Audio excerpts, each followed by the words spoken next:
Iran ইসরায়েলের আরেকটি যুদ্ধ এখন সময়ের ব্যাপার।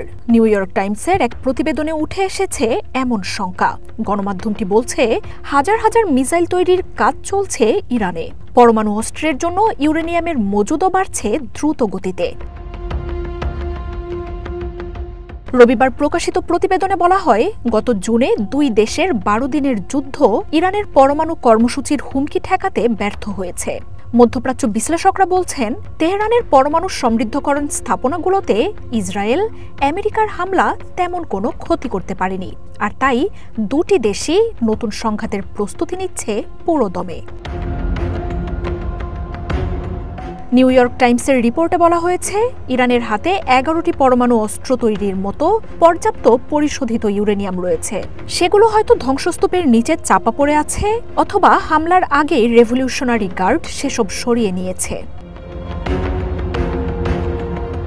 আমেরিকার সাথে ইরানের বেড়ে চলা টানাপোড়েন এই সংঘাতকে অনিবার্য করে তুলেছে।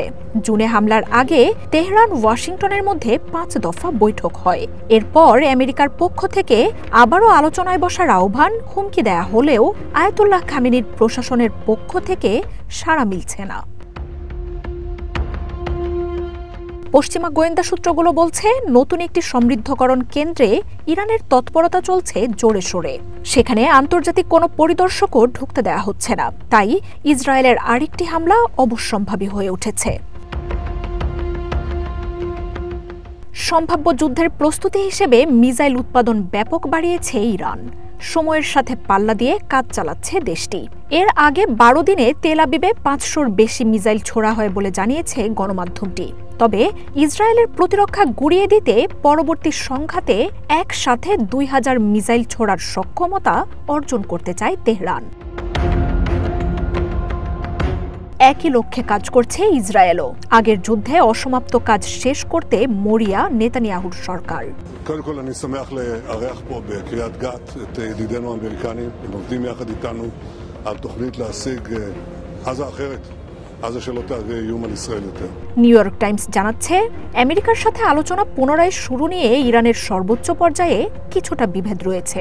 এক পক্ষ আলোচনায় যেতে রাজি হলেও আরেক পক্ষ সংঘাতের মাধ্যমেই সমাধান চায়। তবে ইসরায়েলকে নিয়ে একাট্টা ইরান।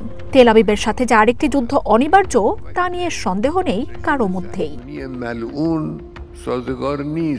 গত জুনে আমেরিকার সাথে আলোচনার মধ্যেই ইরানে আকস্মিক হামলা চালায় ইসরায়েল। 12 দিনের সংঘাতে ইরানের সামরিক বাহিনী, রেভলিউশনারি গার্ড, খামেনি প্রশাসনের শীর্ষ ব্যক্তি এবং পরমাণু বিজ্ঞানীদের হত্যা করে ইসরায়েল। নেতানিয়াহুর বাহিনীর সাথে একযোগে ইরানের পরমাণু কেন্দ্রগুলোতে হামলা চালান ট্রাম্পও। তবে B-2 বম্বার ও টমাহক মিসাইলের হামলাও ইরানের এসব স্থাপনার কাঙ্ক্ষিত ক্ষতি করতে পারেনি। মার্জিয়া উপমা, ওয়ান ইন্টারন্যাশনাল ডেস্ক।